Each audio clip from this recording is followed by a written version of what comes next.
Good evening, everyone. Welcome to this Sunday's edition of Generally Irritable. Very excited to be here this week, joined by someone who has become not just a political ally, but a friend, Miss Olga, the Vermont Libertarian Party chair. Olga, I just realized I forgot to ask you. I still don't know how to pronounce your last name correctly. So I'm really embarrassed because I still just think of you as Olga Mar because that's who you are on Facebook. So I'm really embarrassed that I forgot to do that before we started, but I'm just calling it out right now. But we met a while ago and found that we believe in a lot of the same principles: personal responsibility, individual liberty, and you know so all of these, these kind of conservative kind of ideals, right? But we also both believe in charity and responsibility and community and helping one another and freedom of association and all of these other things. And I was super excited to get to watch her really start to get involved in politics and become the chair of the Libertarian Party. And to watch that growth and to watch her just dive in with both feet to her community and taking that role of leadership and being willing to take that on and say, yes, I will help lead in this crazy time when we need people who are willing to tell the truth. Number one, we need people who are willing to tell the truth. We need people who are willing to take the slings and arrows in order to tell the truth. And we need people who will come alongside us to carry us through.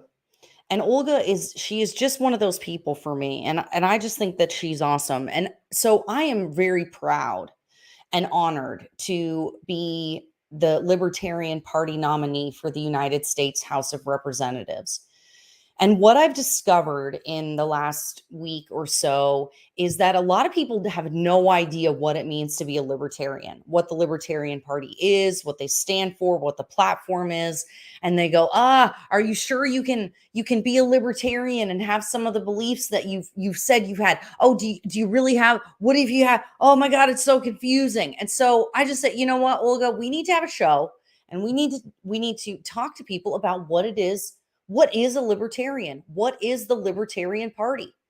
So, without further ado, Miss Olga. Hello, Olga. Hey, Erica. Thank you for Say your having me. last name. So my whole name is Olga Maria Mardach-Duclerc. It's actually a little bit longer than that, but Mardach-Duclerc. that's the legal version. So I kept thinking it was Mardach, and I was like, it's not that, it's Mardach. Okay, so it's the Mardach. soft CH. Yes. Excellent, excellent, excellent. All right, so let's see. Oh, we have our first comment. Libertarian is basically a liberal. Not necessarily. No, that's not. Well, actually, let me Have correct liberal something. ideals. So So let's get this started. Where the do you want to start us off? so the original definition of liberal and liberalism is basically the idea of what we would consider like our civil liberties and a lot of the foundational principles upon which our country was founded. So, if you look at the Bill of Rights, like the freedom of speech, freedom of the press, freedom of religion, um, Yes. freedom of association, freedom to congregate, freedom to protest. So these are kind of what we consider like when we think about civil liberties, right? So those are really the ideas of classical liberalism. Mm. And that came out of those struggles, right? In the 19th, no, going back even further, like Uh, in the 18th and 19th I mean, century, this right? was Like part of the revolution. right, Our and the founding French Revolution fathers. and all of these kind of ideas that were coming out in that time, right? And all those The philosophical founders ideas. actually talk about that the liberal constitution, the liberal constitution included this idea that all men are created equal. It actually included Christian ideals of love your neighbor and take care of yourself, each other. And so it actually was, I mean, that's really what the foundation of this country was, classical liberalism.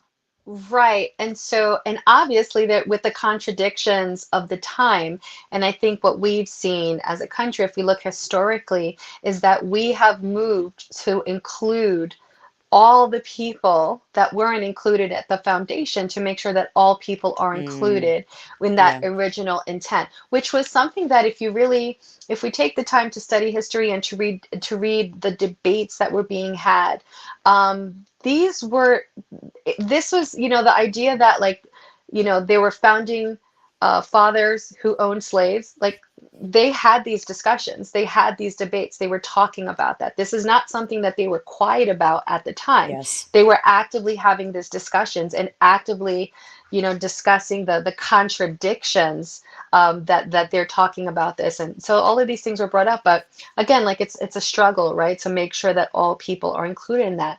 Yeah. And we cannot look back and say that we are, um, as a, as women, as myself, a woman of color, anyone, whatever box you check off, we can't look back and say that we are worse now than what it was back then. Um, Absolutely not. in terms of, like, certain things, right? Maybe in terms of other Yeah. things, we could say that I we mean, we are, have too much government now. We definitely have too much government. for sure. But in terms of social acceptance, Even we're just at the a ability to time. speak, our I ability really to speak, our ability to it move, to do certain things, to go out and make money the way we want to make money. yes, I mean, the and again, opportunities available. what limits us isn't the ideas and the prejudices of people. What limits us actually is government. So, like, and that's kind of what the Libertarian Party has been about since Yeah. 1971, when it was founded, is to, and the Libertarian Party was founded as a direct reaction and protest to the US dollar getting taken off the gold standard. Oh, I did That not know was that. the Yeah, that was the breaking point, where freedom and liberty oriented people in both parties, or not even necessarily affiliated, were like, wait a minute, we cannot be okay with this, because they had an understanding of economics and they knew exactly what was going to end up happening, and we're in it, like, we've been Yeah. seeing it. So Yep. in a sense, the comment was correct, but not, so I'm not sure how the author of that comment meant it, but in a sense, yes, classical liberalism does fall under what we would define as libertarianism. There are certainly libertarians who identify themselves as classical liberals, which means they believe in limited government, Mm, and the ideas of those founding principles of life, liberty, private property, and the pursuit yep. of happiness. Yep. And Exactly. then, Well, and and there's a spectrum of libertarianism. So you have libertarians who are more classically liberal, who want small government and believe there's a role of small government. And then on the other end of the spectrum, you have people who are consider themselves libertarian, and they would consider themselves more as anarchists, or more correctly, anarcho-capitalists. So they just believe in an absolute free market where there is no government, mm, but that the so free market and the private sector provides all of the services. So there's a range of a ideas real range. within. Yeah. Well, and I think, he followed up with a comment that said there have been way too many perversions of the liberal policies. And I totally agree with that. Like, what liberal used to mean is not what it means now. Now it means, you know, Socialist. it exactly. It really is just, well, everyone is responsible for everyone else, and we're going to relieve you of all of the consequences of your decisions, and make everyone else responsible for them. And it's not It just voluntary. And so, right. and that's the key point, because Yeah. so I look at myself and I consider myself like a voluntarist libertarian. Like, I Yeah. believe so strongly in the concept that every exchange, every interaction, it just needs to be Must be voluntary. voluntary. Why? Because I own myself. I'm not a slave, and I don't want to be a slave. I don't want to be a slave to any other person. And so there's this idea sometimes that people have about libertarians, that it's just because we believe in individual rights, that means that we're individualistic and that we don't want to Care. cooperate or Mm-hmm. believe, or that we don't believe in community. And it's quite the opposite. We believe in taking full responsibility of cooperation and community, but we believe the foundation is voluntary. So we Yeah. want to be active. So we are very active when it comes to donations and finding solutions outside of government to help people. Yeah. And so there's a lot of, different organizations and groups that are libertarian based, because the idea is we want to show and live by our principles that we can solve a lot of these problems, and a lot of the where people are like, where government helps people, forcing help by stealing other people's money through taxes, Yeah. or through fees or through things like that, and you're not really helping people, you're creating and you're feeding a Yeah. bureaucracy, isn't solving our problem. It's making it Yep. much worse. We can see that historically. If you look at, let's say, just from 1970 to 2022, Yeah. the ideas of um what's it called, the great, what was the LBJ's, the Great Society, Oh yeah. Oh right? This yeah. Look at idea how that well like that government worked. was going to step in and help Yep. everyone and have, creation of a welfare state. What it's done is really the opposite. I mean, and it's worked hand in hand with very toxic criminal justice practices.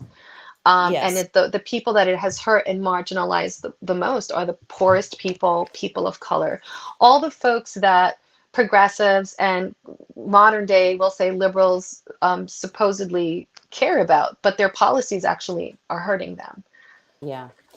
So speaking of policies, I think it would be great for us to look at libertarian policy positions in comparison to Republican and Democrat. Um, Hold on one second. And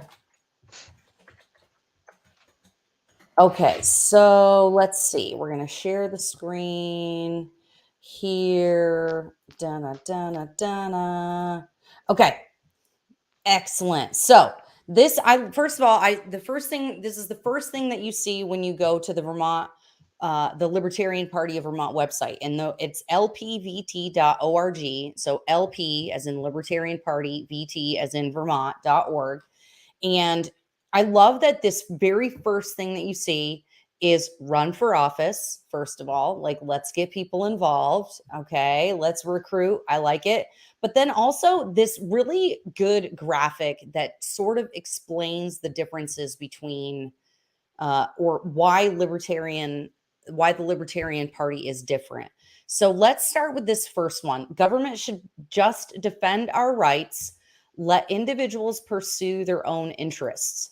So if you know about the Constitution, it says that we form a government to protect our rights, not to divvy up our rights, not to dole out privileges here and there, but to protect our constitutional rights from each other and foreign entities. Right? Like, that's the baseline. Does that sound about right? Would you agree with that? I would say that is the idea of the founding. Yes. Okay. I And mean, and even more important than that, the reason why, and I've really come to appreciate this because I came from the extreme left. I was a mm, Marxist, identified as a socialist, and there's a lot of revision of history. But when you look back, the reason why this is really amazing, it's because this is an experiment, because everything you had before then was either small warring clans, around like mm, a central figure, um, or what we would call monarchy. And so yeah. this is a complete move of saying, no, people have, God-given rights, or just rights by being born, Yep. human rights to govern yourself. And we have to limit government, because the fear was that if they didn't do that, it would easily become a monarchy. So, Yep. Yep. Exactly. Well, and you and know we're what? seeing some things that are not looking so good It for sort of us feels like that. peasants. Well, and this is what, this is, I say it all the time. The fact that the president gets to do these executive orders where he can just, write a law basically with his pen and have appropriations go towards it, that is against that is unconstitutional. Every executive order is unconstitutional. And the fact that they're able to do this to the extent and at the volume they're able to is really disturbing and shocking to me. Very, very shocking. And the thing is, Um, this is a critique regardless of political party. And that's yes, like the beauty of being a libertarian. It's like we are critical of both the Democrats and everybody. the Republicans. Some people are like, you're more critical. I was like, that's today. Let's see what mood I'm in, tomorrow, because if, at the end of the day, unfortunately, both parties, this duopoly that we're in, have gone in the direction of being okay with bigger government.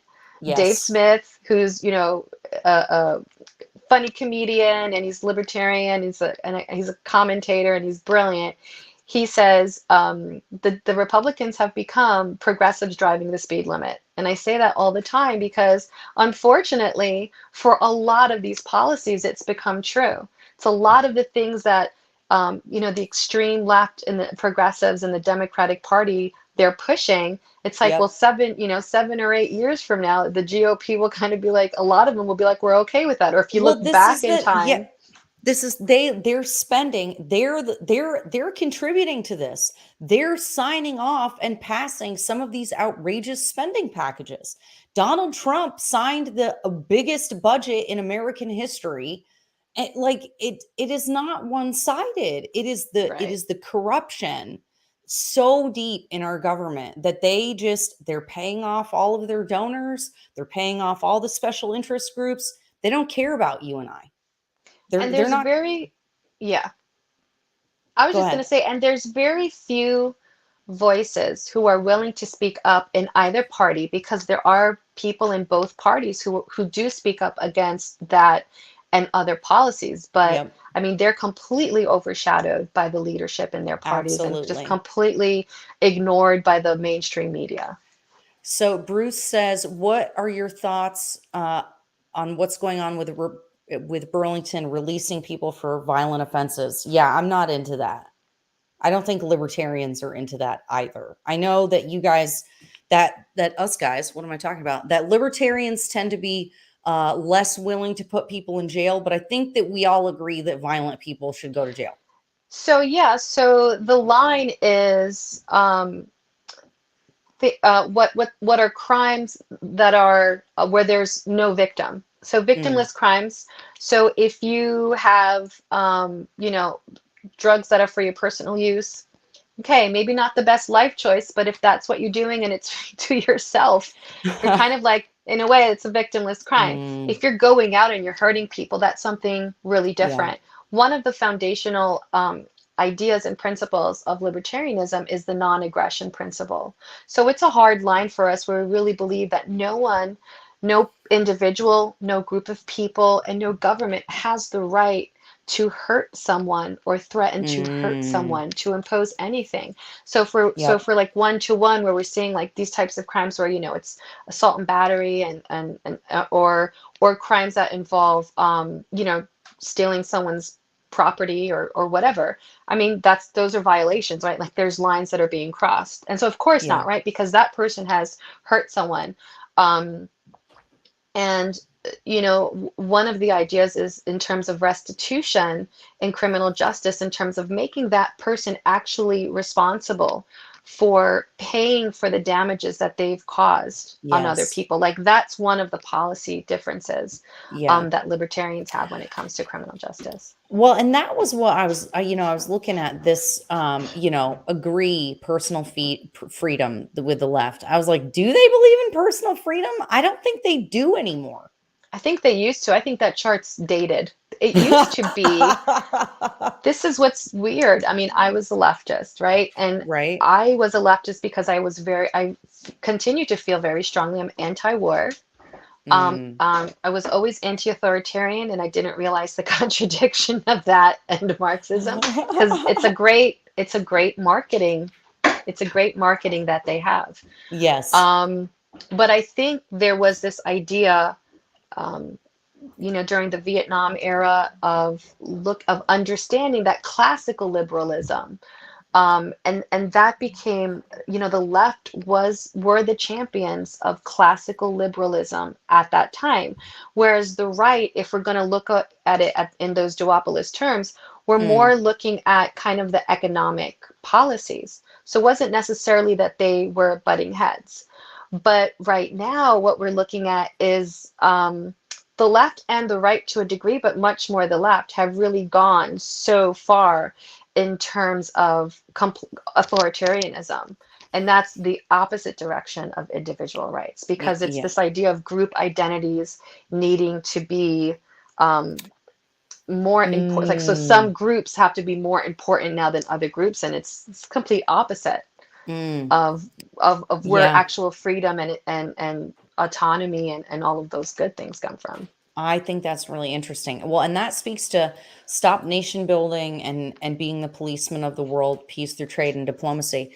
I feel like both parties, both the major parties, are pretty pro war, pretty pro military industrial complex. Now, anybody Hmm. that knows me knows that I support our military, I support our troops. Both my uncles, my dad, my grandfather, both my husband's parents were in the army. Everybody, military family. We need a strong army. We need a strong military to defend us. However, maybe we can admit that the stuff that we did in South America in the 80s was wrong. Is it okay for us to admit that? Can we say that, when we helped Afghans fight Russia back in the day, they then used those weapons against us later? Can we admit that we've done a bad maybe sometimes we've done a bad job picking allies? The continued intervention, because it reflects, these types of policies, and then tied into it is an industry that is directly profiting from it. I mean, and then the role of our media in either propping up, one particular narrative, or completely ignoring atrocities like what's been happening in Yemen for the past 7 or 8 years, which is basically, we are helping the Saudis essentially commit genocide against the Yemenis people. And we should be, and the only reason they're able to do it is because of the assistance of the US and our tax dollars that are being used. And this is happening throughout the world, but we don't hear about it. And if people are No. interested in learning more about this, please go to antiwar.com. Please follow Scott Horton. Go to the Libertarian Institute. There's so much information on foreign policy and what's being done, in our name. But there's a huge, we throw around the term industrial, military industrial complex, prison industrial complex. But when you really start look, what is industrial complex? And there's so many there. I would say there's an educational one that has, these companies, the unions. It's a I would say there's a monopoly that you green have tech.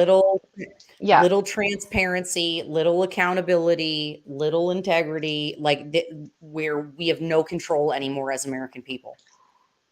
And even more, to be concerned with is the intermeshing of these corporations through lobbying, and through special relationships with the government. Yeah. That marriage of corporations and our government is a corpocracy. Gosh, I can't say the word. Corpocracy. Corpocracy, corporatism, which is neo-fascism. It's so dangerous. It's so Yeah. dangerous. Well, and that's what, Corporatism, guys. I couldn't say the word. It's corporatism. cryptocracy. It's all the bad things. Well, it's so funny. There used to be people on the left who agreed with that. Like back in the day, Bernie Sanders he didn't just claim, oh, they don't pay enough in taxes. He was talking about corporate bailouts. He was talking about corporate subsidies, all of the special interest loopholes that were put into law to benefit donors and all this stuff. And we used to be able, like, he used to even be against that stuff. And so there The, used to be places where the right and left could agree on corruption and greed, and it doesn't seem like it's there anymore. the anti-war left, is gone. Mm, They haven't been around since, I don't know, 2012. yeah. Like they were, I mean, I wasn't Like after anti-war, Obama was bombing or right? And around droning that time. people, and that was cool again. And that was around the time that I really started to question my ideas as someone who Mm, identified so heavily with the left, because I thought to myself, why is everyone so quiet with, Obama expanded the war theater, yep. all the things that he said he wasn't going to do, he was doing. And there was silence. And I remember I used to, question people, and they were like, well, it's not really like that. And it's like, it's literally happening. But there was just this fear that the first Black president could not be critiqued in You such a could not way. criticize him And at that was all.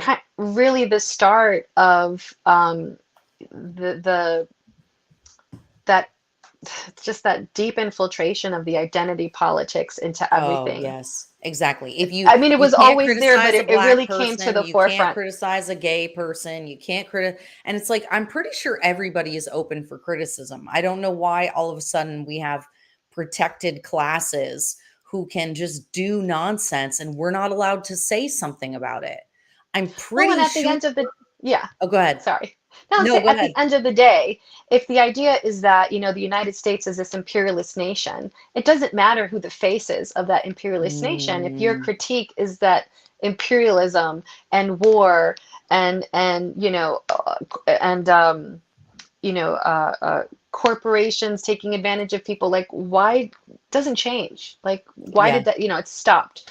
But there's really a huge void. And I think around also that time, 2008 and 2012, we had this amazing human being, Dr. Ron Paul, who ran for office.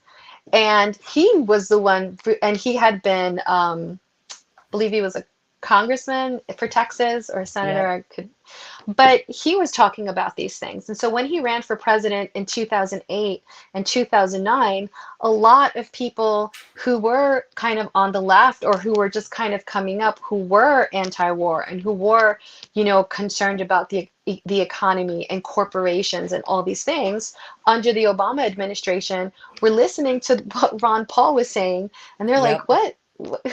I remember one time I heard him at one of the debates, and I was still not, um, I was still like very much like thinking of myself, like, no, I'm still in the left, like I'm not as hardcore, but I'm still like a lefty.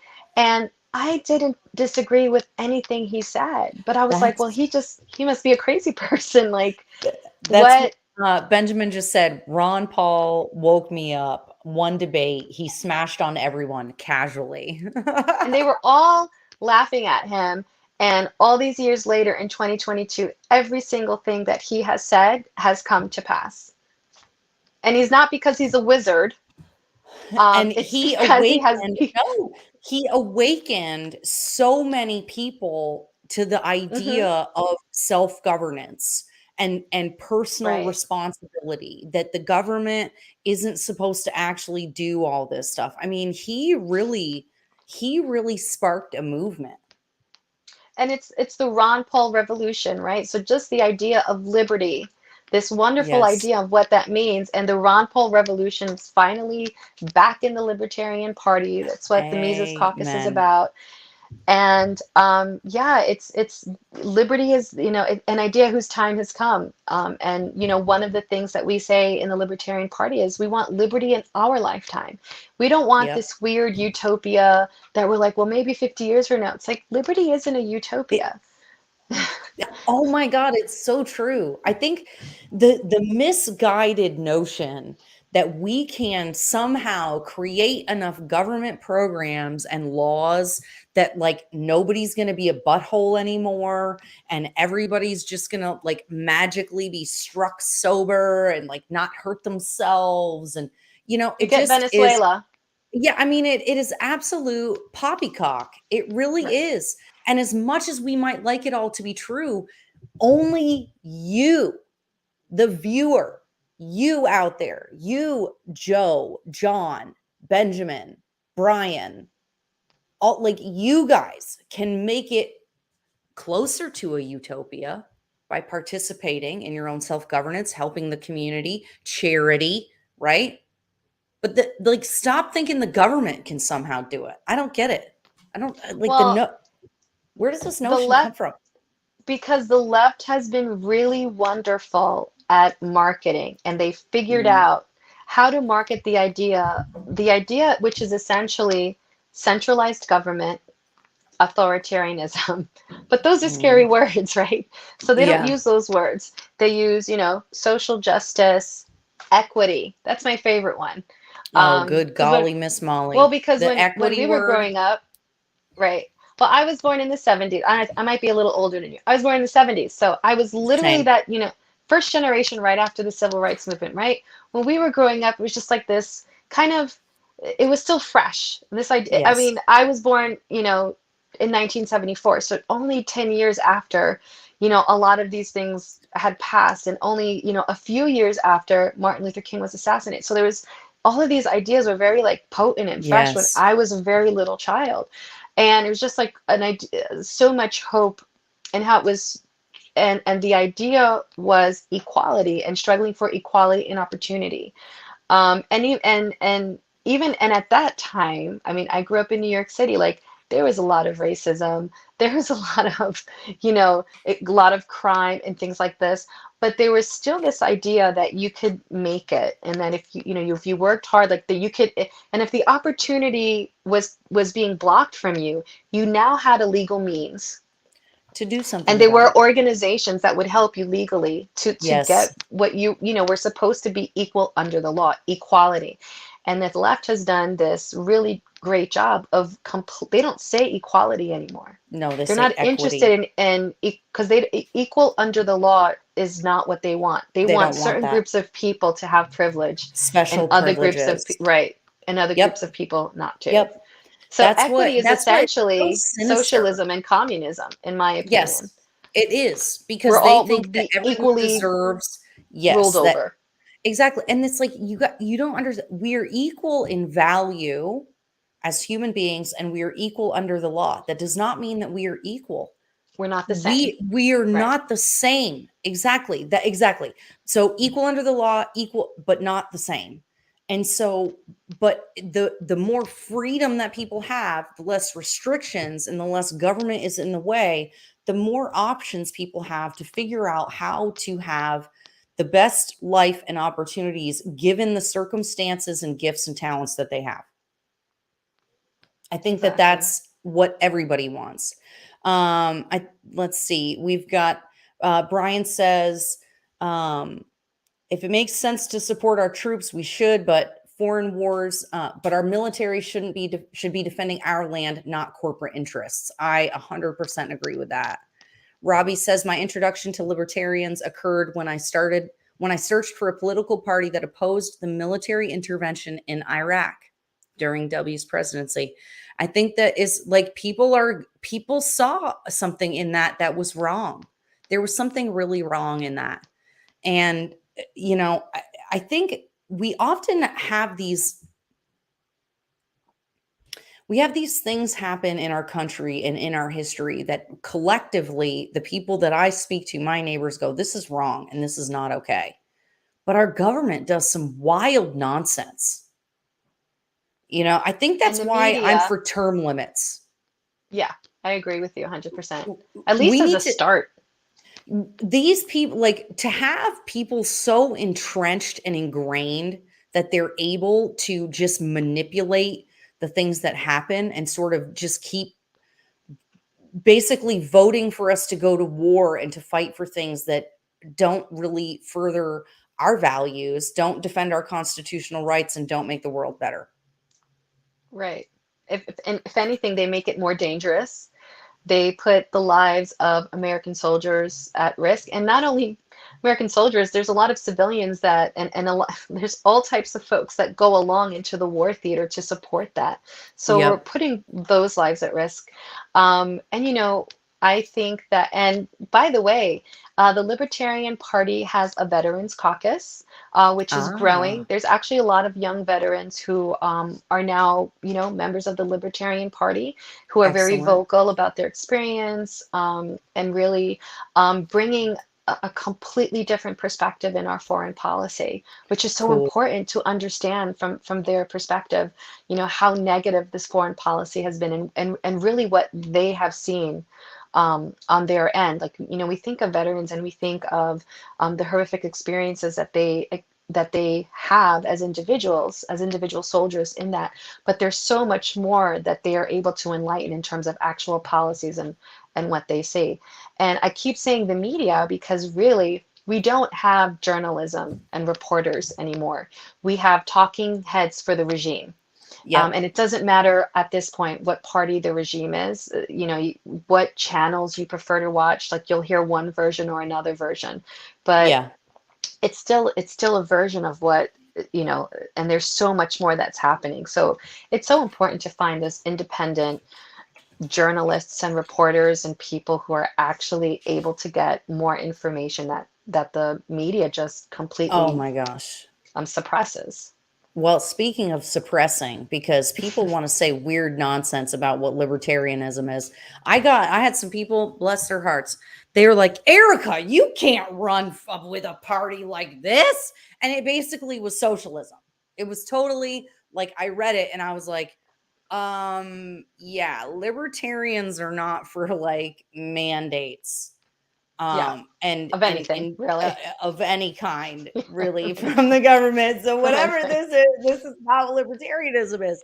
But at the same time, it is one of those things where people can identify however they want to, Hmm. and they might identify with some of the like you were saying earlier, it's like anarcho-capitalists to like this wide range. And so just this is for anybody who is all for any of my Republican supporters who are confused or concerned, go to the Libertarian Party website, read it, check it out. You'll see we really do agree on a lot of stuff, and most of the people, I mean, there's a few things we disagree on, but this is we agree. And I think, we're really the party that's a big tent, because I think whether you are more on the left when it comes to like Yeah. social issues, which is what we tend to identify when we think of left Yes. nowadays, Yes. or if you're on the right when it comes to social issues, or where we agree, where we can find common ground, is that, does the government have a role in that? Can we all Mm, can we all agree that um, if you are gay and you want to be married, um, yeah. that's great. I don't think the government should have a role in that, and I don't think, if I were of the persuasion that wasn't something that I agree with, that I would want to use the government to impose my morality on you. No. Um, And that's so, the thing. and I you think and go ahead. yes. No, I just like most of the Christians that I know, people, religious people that I talk to, that's what, they a lot of them are like me. They're people of faith, but they don't want to live in a theocracy, because if they did, then every time the president changed or the administration changed, we would then be ruled over by that version of religion. And so I think that like I don't want that. I don't want to have other people's will imposed upon me, and that's what living in a theocracy is. So most Christians say, I just want to be left alone, just like everybody else. Just leave me alone to do my job, to take care of my family, to take care of my community, stop taking so much money out of my taxes. And oh, by the way, maybe lock up the violent criminals, please. Thank you. Hmm. Hmm. And I think a lot of people share those values, and honestly, I think what happens most is that, um, media, there's a lot of narratives that are created so that there's more division. And so, we think, okay, this party represent, these values, and this party represents these values. When you sit down and have a conversation who doesn't necessarily share, your social values or certain philosophical values, you really do find that you have so much more in common. So all that we're saying is that we want everyone to be able to live the life that they choose to Yep. live. Number Yes. one, I don't want to use government to force you to do anything different, as long as you're not hurting anyone. Right. That's really kind of, as long as you're not hurting That's anyone or forcing anyone to pay for it, we're good. We're all good. And I think it's so simple. Don't hurt people, don't steal their stuff. Like, it's a very simple concept that we're after. Like, you could really shave it down. Things should be voluntary. The non-aggression principle, right? There shouldn't I, be violence yeah. enacted on I any mean, you almost level. hear the golden rule in that too, right? Like, Yeah, love your exactly. neighbors. And people could congregate themselves. So if you wanted to live in a community that was more conservative, Yep. yeah, fantastic. Like, go on and do that. That's great. And people Yeah. have done that historically, and that's where people are comfortable. And people who want to be, who are less conservative, who are more liberal in that sense, like, absolutely, like, go create those communities, and there should be peace, right? Like, there's no Yes. reason why there isn't peaceful, because we're not trying to lord over one another. We're not trying Yes. to force people to share our views. And so I think, that's the beauty of being a libertarian, is that, even, even issues that are as divisive as, let's say, abortion. There are pro-life libertarians and there are pro-choice libertarians. And Yep. so for some people, it blows their mind. There's a pro-life caucus and there's a Yep. pro-choice caucus. And we're able to kind of get together and have great conversations, because we understand that fundamentally where we have common ground is we don't want the government involved in dictating things either way. We want to be able to Yes. have the freedom to figure out solutions and create opportunities and create choices for people that respect, my perspective or the other person's perspective. Yes. We don't want violence used to enforce one way or the other, and we don't want to have to pay for it one way or the other either. Like, Right. let's find solutions in the free market and in the private sector that honor both people, Yes. So both let's ideas. I love this comment. We are currently in a theocracy. The woke religion has taken over the state and pushed their morality and values on everyone. That is so true. That is so true. Okay, we've got another question when we come back from this short break and advertisement for our sponsor. All right. Oh, wait, where did it go? Hold on. Wait. Okay, wait, there it is. This episode is sponsored by BetterHelp. I don't know about you, but I've definitely struggled with some emotional stuff the last couple of years. I need someone to talk to that's not just my husband or friends or family. I need somebody who's experienced and licensed and trained to listen and help me work through the fear and the anger and the frustration that I've been feeling over the last couple years with these lockdowns. So you too can go to BetterHelp and schedule an appointment with one of their 20,000 licensed therapists. So you go on, you fill out a questionnaire.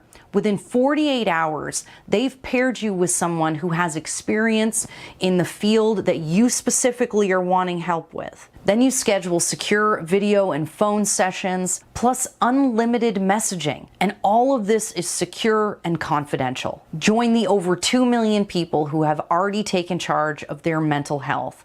We've got a special offer for our viewers. 10% off your first month of services when you use the special code generally irritable.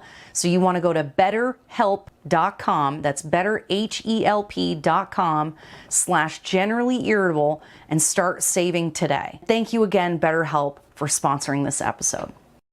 Excellent. We talk all the time about needing mental health services, and so much of what we're dealing with the public safety and security is about people not having access to mental health services. Now we have that. Now the one blessing, I guess, of COVID is that we can do telemedicine and things like that now where we couldn't before. So go get help.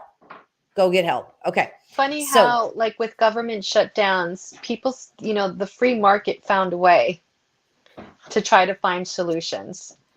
Um, Amen. the other Amen. religion is the COVID religion Oh that my God. it's funny, it got turned on its head. The CDC recently just completely reversed all of their policies and showed that 2.5 years later, all of us who were saying that the masking was, overdone, the mandates were not necessarily necessary, the Yep. vaccine, Yep. wasn't. Now they're saying there's no difference between We've a been vaccinated or an unvaccinated person. Yep. Yep. Vindication. In a way, Okay. but like, yeah, look at what's been lost, and we can't Oh yeah. forget. No, And I we think we cannot need COVID forget. truth commissions. Ooh. Oh, Mm. let's okay. So hang on to that for just a second. Okay, so Fish and Chimp says, "What are both your opinions on the Convention of States?" I personally am a big supporter of Convention of States. I actually I have volunteered for them for years. I'm a very strong supporter. Go to conventionofstates.com, sign the petition. For those viewers who don't know what we're talking about, Convention of States is calling for an Article 5 convention to call the states together to amend the Constitution. And the only three topics that would be allowed to be discussed in this convention would be adding term limits, balancing the budget, essentially, basically finances, making sure that no more debt spending, as an example, and then restoring or reducing the size and scope of the federal government. So basically, restoring states' rights where the federal government has encroached upon it. I'm a huge fan. I think everybody should go to conventionofstates.com and sign the petition right now. Right now. I think we are like 2/3 of the way there to Mm. getting the number of states needed to call a convention. Go to conventionofstates.com now and sign the petition. I don't know are you familiar with Convention of States, Olga? I've heard of it. I haven't looked too much into it, but anything that reduces the size of the federal government and and puts more and decentralizes as much as possible. So if that means we're greatly reducing the size of the federal government, which is completely out of control, and we should roll back all the way to like the progressive era. And when I say the progressive era, I don't mean 2012. I mean, like 1912. Like, No, let's go all the way. I was like, wait, when was Teddy Roosevelt elected? And he was a Republican. He was But the elected as a progressive era Republican. was about biggering the government, right? Correct. So, Yes. And and that's corporations and the introduction of, federal income tax and all these interesting things that were Yep, happening, right? absolutely. This is why when people say they would ask me, what kind of Republican are you? And I'd be like, I'm a Calvin Coolidge.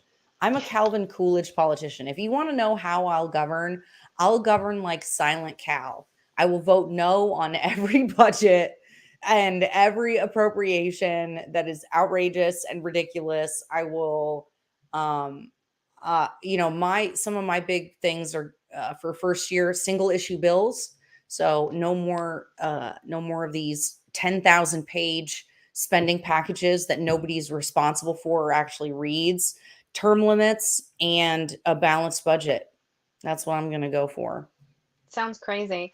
You know, the other thing is that for people who are so accustomed to the idea that government is there to solve your problems, it sounds incredibly radical and threatening. But in reality, it's empowering because Yeah. the only people that are, that should be in charge of your life and that should be at the forefront of figuring out, how to maneuver certain situations is you. And the only Yeah. way that you're going to be able to do that is if we have a freer market. And so people are always saying Mm, capitalism is the problem, and capitalism is what's wrong. like We don't have what? capitalism, sweethearts. Sweethearts, we don't have capitalism. Capitalism simply means a free market. We haven't had The that free in our exchange of goods and lifetime. We haven't services. had that in a very long time. What All the we have, taxes and regulations demonstrate we do we not have an actual have free market. we have an unimaginable amount of government regulations and laws and fees and taxes and things that restrict a free market. And if and so I have always had a hard time, like, what's the free market? And then I realized, well, when I go to a farmer's market and I'm able to walk around and talk with vendors directly and negotiate price, ask them about their products, and there's no middle person. There's no one saying, "Well, that's not regulated milk. You can't buy that." Or we haven't inspected those chickens. You can't buy that. I'm an adult, so I'm able to make that decision and ask the questions. I'm responsible for being an educated consumer and saying, "Oh, how do you raise those chickens?" And and to the things that are to my interest. To me, that's the best example of a free market. Everyone loves going to a to the farmers market. Why? Because it's, essentially there's some places that have regulations, but for the most part, it's because it's a free market and you get to experience a free market. Can I do a plug now that I'm talking Yeah. about free Yeah. markets? So if people are really interested in experiencing a free market, please come to the Freedom and Unity Festival of Vermont. It is happening on Saturday, September 24th in East Hardwick. You can go to fufest.com and you can Wow. get more information and tickets. And come and experience what a free market is like. This is a family-friendly libertarian festival. All are welcome. You don't have to be libertarian or What's liberty-leaning. Just come and have what's some fun. There's going to be music. do you have a website for it? I think Yeah, I see the Facebook event. Oh, there it is. fufest.com. Wait. Okay, so wait, it's not this thing that says Freedom and Unity Festival. Yeah, if you just type in FU Fest. fufest.com on the website, it'll pop right up. Why is my computer, why am I getting weird? Okay, here we go. I'm gonna put it in the chat. Oh, Benjamin, you beat me to it. He put it in the chat already. Okay, Awesome. Thank you, here we Benjamin. go. Dun, dun, dun, dun, Yeah, we're going dun. to have Mighty Mystic Reggae. There's going to be a camp. There's going to be artisanal food and vendors and people selling raw milk and cheese and all types of cool stuff. And Ooh. there's a Canafest component. So it's going to be a Oh. lot of fun. There's going to be talks on homeschooling and homesteading and all that good stuff. Ooh, pretty pictures. Yeah, so you can go right Am to I the going to website. this? I'm going to You this, better. right? Yeah. You can say, and then people can come and they can meet people like Erica who are running for office. And we Can I have get our like a other, booth at this? yeah. Is that a Yes, you thing people can. can do? Shut up. Yep. Wait, does We're this have a still, so link? if people are interested Okay, in being vendors, if you're interested in volunteering, like just go to the put page, something here fufest.com. Yeah. and send some info. Oh, look, there's email and everything here. Yes, Holler at ma'am. them, see what's up. Don't hurt people. Don't steal their stuff. Violence will not. This is great. Yeah. I love this. This is like, it's so easy. Just don't be a And butthole.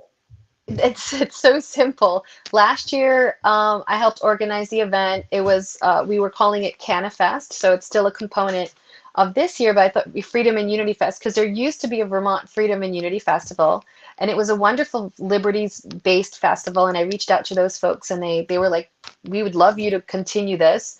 And I've been wanting to have a festival in Vermont for a long time, so it was such a wonderful vibe last year when we did it. It was just, Cool.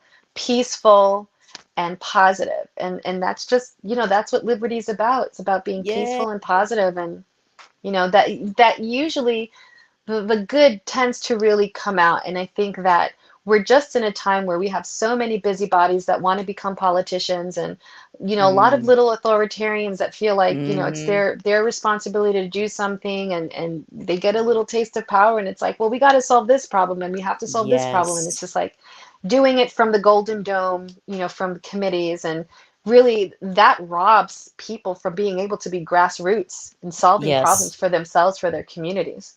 Well, and that's The, what this one right that brings me back to this libertarian position, champion of civil liberties and protector of personal privacy. And then mhm. when you look over and you go, yeah, we agree that we should give generously.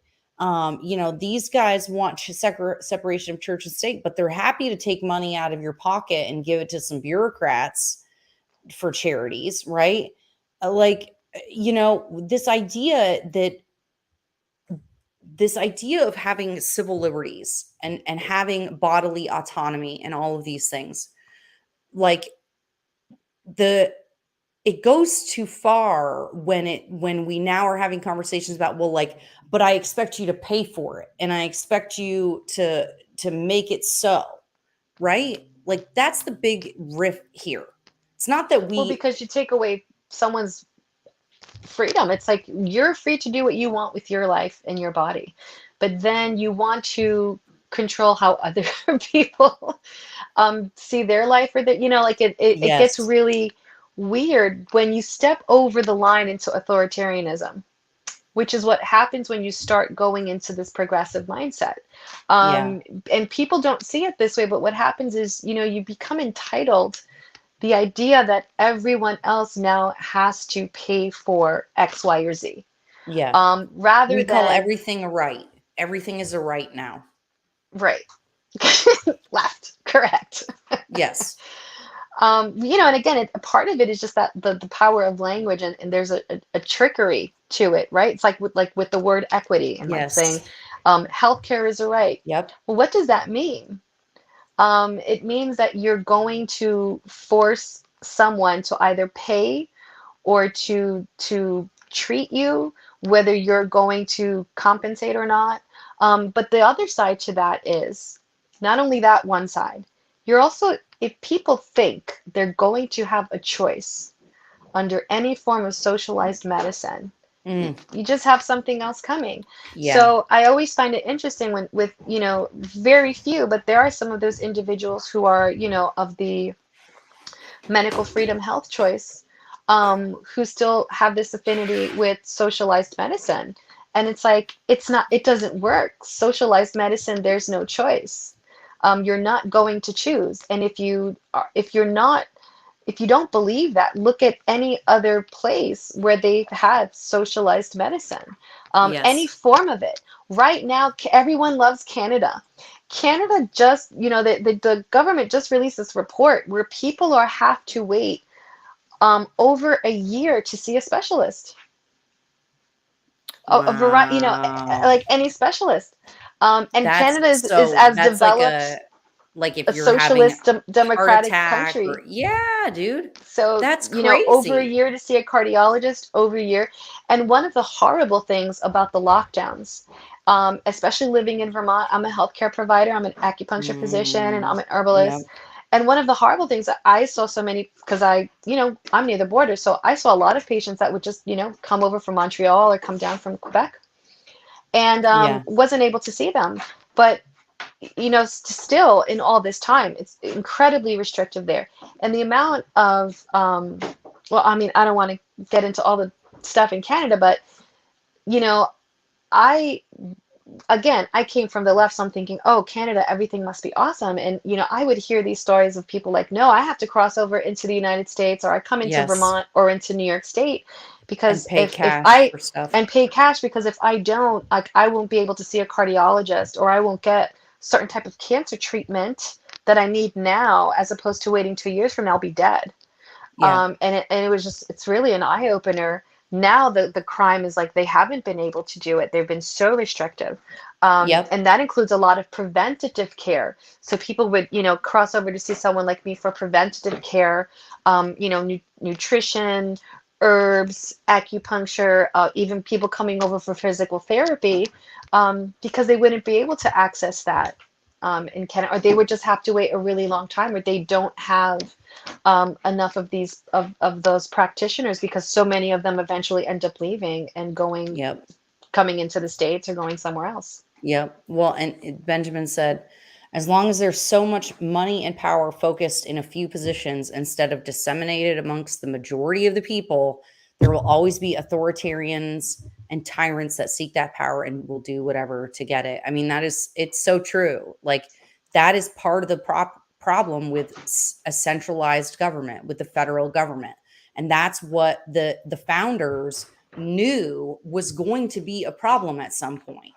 And so, to bring it back to Fish and Chimp's point, is that's why they put Article 5, the Convention of States, into the Constitution, because they know that large government bureaucracies have a tendency to get big and bloated and grow and grow and grow, not shrink. So they gave us a relief valve. And I think that's so important. I just looked up. It's interesting. You know, I have this old dictionary. I have this really super old dictionary back from the 30s or 40s, I think. And because I wanted a dictionary that was old when definitions to words still meant what definitions to words meant. And so this was a gift from a friend of mine. And under noun, under the word right, it says, because, and this is what it means in the United States of America. When you call someone a right, this is what it means. That to which one has a just claim, any power or privilege vested in a person by the law, custom, etc. So this, like, people need to understand that rights are supposed to be defended at the end of a gun. And so do you think that housing and healthcare and all of the things that you say, do you believe that you should use a gun to force people to provide that for you?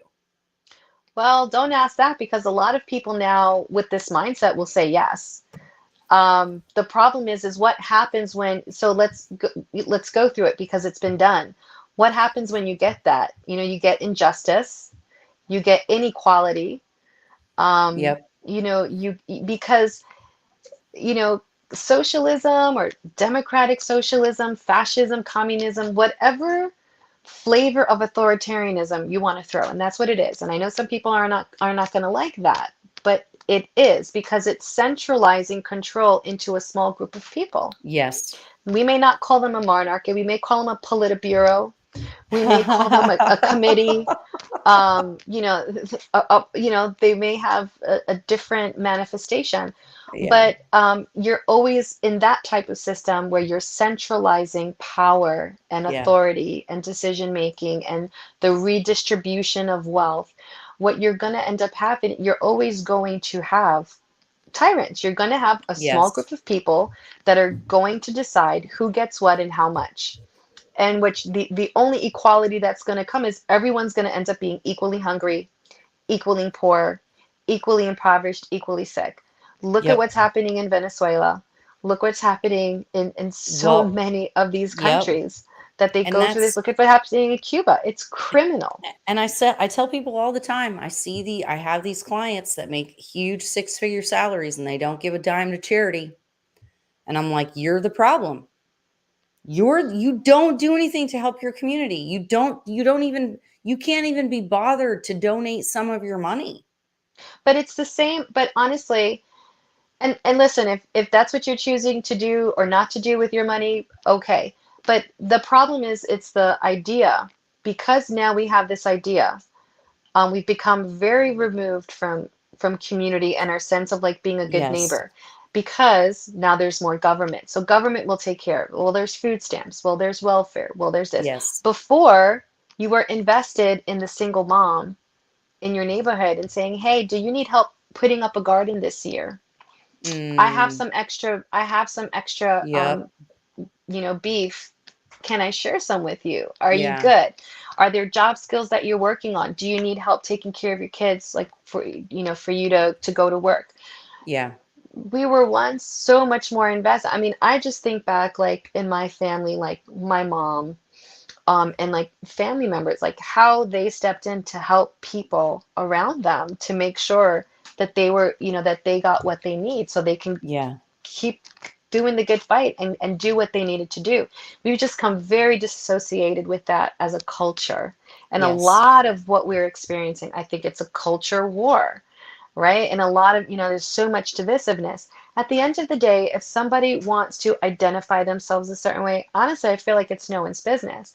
I think when people get concerned and where there's a lot of tension created is when we start to use government to want to Mandate impose, to force. mandate stuff and to want to impose certain things. Yes. Otherwise, we should be, you know, defending people's rights to live the lives that they choose to live, as long as no one's getting hurt, and as long as it's of their, you know, free will, and no one has to is Yep. being forced to pay for it.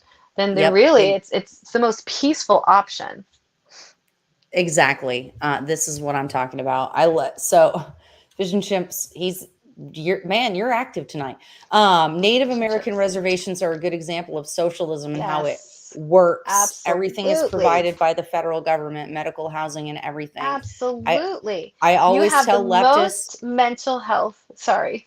No, it was two comments. I always tell leftists that I want that they want the it sorry, leftists that if they want the US to have socialized medicine, they should first fix the VA system and make sure every single native Yes. reservation is cared for. Then we can talk.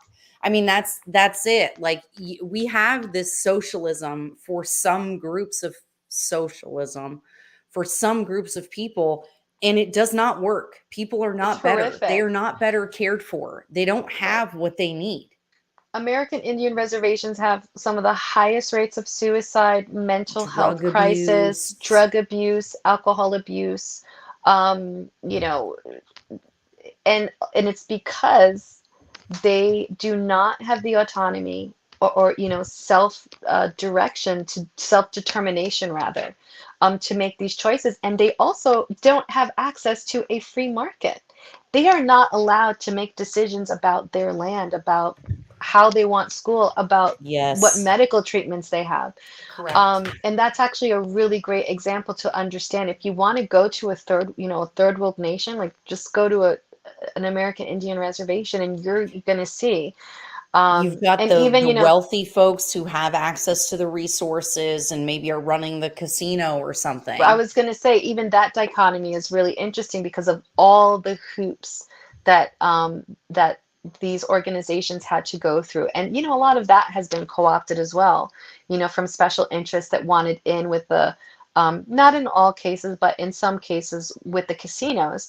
But Yeah, even there, it's like they had to still ask, the government. So even though they're supposed to be their own sovereign nations within, they're they're lorded not. over by Yeah. the Bureau of Indian Affairs and Oh the my federal government. God. Oh my God. Okay, Benjamin just posted something. I just watched this. Well, what is it, Benjamin? You just posting links. You don't even tell us what it is. Brian said most people are tired of politicians running on some principles for the people than getting in office and doing what special interests want. Yeah, because they need the special interests to keep giving them money to get reelected. They don't care. Oh, this is It's a vicious I think cycle. so many people go into office. I think that they go into the office with the right intentions. I think they go into office believing that they can do something good. And then they get eaten up by the system. And I can tell you it has been incredibly challenging for me as well. There have been a number of times that I have really had in this campaign, I have had to really take a hit or not get help, not get money, power, and influence for standing on my principles. I literally have like no endorsements for any special interest groups or organizations because every single one of them that sent me a questionnaire and every single one of them, it was the same exact thing, whether it was the firefighters or the National Realtors Association, it was how will you infringe on your neighbor's constitutional rights and how much money will you take out of their pockets and put it in ours? Wow. And, and the answer was always no, I will not do that. And no, you can't have any more of anybody's stuff, And so, And that's the toxicity of the duopoly. What we need are more parties. We need like, more and parties to break grassroots, this up. Yeah. grassroots people taking like helping candidates. Don't I'm not getting donations from corporations or associations or anything like that because I won't give them your stuff. So I need you to give me your stuff so that I can go help fight the government from taking more of our stuff. Right. How's that for a I mean, and campaign pitch? the goal is to make less government, more you, right? Less government, more community. We need to decentralize. What does that mean? It means we need to localize as much as possible all of the decision making that happens on that level, and that's going to mean that we have to get rid of bureaucracies. There are Yeah. agencies, entire agencies on the federal level that don't need to exist if we have them on the state level. And probably on the state level, what we can do is make them smaller and localize them. There's Yep. probably things that we can do that we can take care of them on the county level. We have to Yes. start engaging more, and really investing in ourselves and in our communities and in the future. Mm, Because at the rate that we're going, one, we're already bankrupt. yeah. So, the inflation that people think, oh, I got, 12 cents off of my gas, everything's hunky dory. I mean, no one is saying that. Everyone knows that Right. this new bill of like, we're gonna repeat what we did for the last 2.5 years, and we're gonna do it one more time, as if And that's not that gonna for only make real, it that worse. time is going to help. Yeah, this time it'll work. This time this war will work. This time this bill will help you. And what I was going to say earlier is that, tyrants always promise. They always, there's a Mm, psychology, and it's like a negotiation. It's like a romance. They know what to say to yeah. you. Free housing, free education, Mm, canceling student debt. There's no such thing as canceling student debt. What that is only going to, you think the banks that hold, the loan, they're going to say, you know what, we're going to rip this up. No, they're not. That's no. just going to be a transfer to working class people who also have, that they probably have a student loan, or people that have never taken out, or that don't have a student loan, they've paid it off. So for the student who took out $150,000 to get a bachelor's degree, maybe some, this is always the example, something liberal artsy, that they're not able to pay it back because, one, the market stinks. Two, they went into an area that maybe isn't applicable for the job market that's Right. out there. So they can't afford it. And yes, things are very expensive. Yeah. That's going to get transferred to everyone else who now has to pay this back. It's going to get transferred where it comes to taxes. It's going to get transferred. The cost of things are going to be more expensive. So it can seem overwhelming, but the answer is always freedom. The answer is Yep. always, let's decentralize things. Less Let's government. limit government. We just have to start limiting. Look at what they Yep. were able to do to us for 2 years. And now the CDC has finally said that none of it made a difference, And people just that sat there's no back and took difference. it. People just And sat back and took it. They were afraid. They shut down churches. They were arresting pastors, right. which is oh my God, Lord help us. So this is the thing. I just really hope that people are waking up and realizing that this is not the way. That what we need, like you said, more freedom. So Olga, we have had a really great show, awesome discussion. Great engagement in the chat, you guys. Thank you. Olga, before we wrap up tonight, what are a few thoughts you want to leave the viewers with about the Libertarian Party? Make sure to share, like, how do people get involved? Mhm. What do you want people to walk away from this conversation knowing about libertarian values? Listen, right now is the time to get involved. If you have been sitting on the sidelines looking back at what's been happening in the last couple of years, go to lp.org, look up the Libertarian Party, look up at our platform. The Libertarian Party right now is on fire. We are the Mm, fastest growing party in the United States.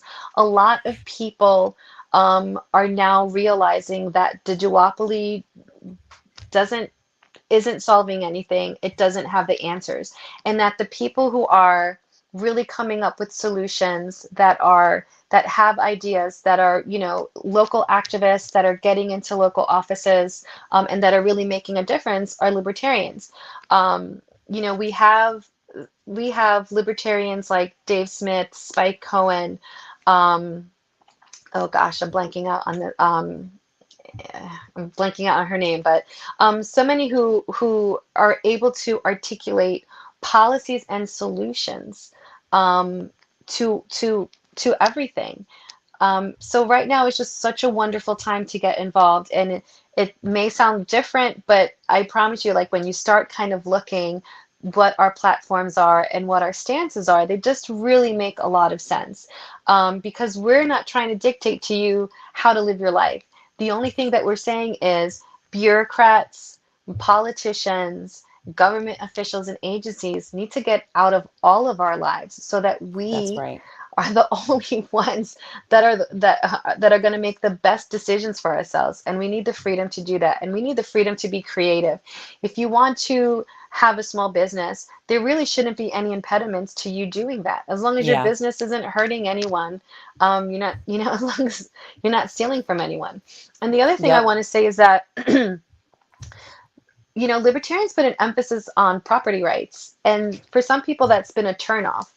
And that used to be a turnoff for me, because as a good leftist, I knew that property rights had to be abolished, because that's the goal of communism, is to get rid of property.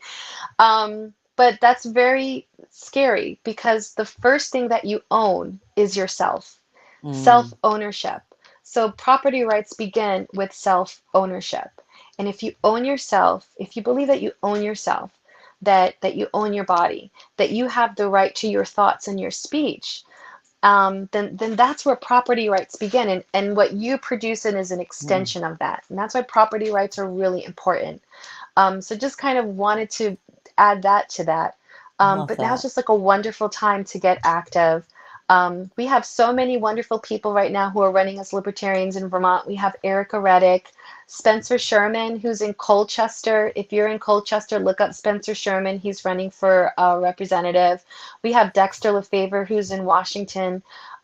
We have Nikki Luati, who's in Lamoille, Washington. Yes. We have Mac Teal, who's in Lamoille, I think Lamoille too, but he's Johnson, Hyde Park. And we also have Richard Bailey. We have Rebecca Petrie, who's in Lamoille 3. So the Libertarian Party of Vermont has people who are running as fusion candidates, people who are running as straight libertarians.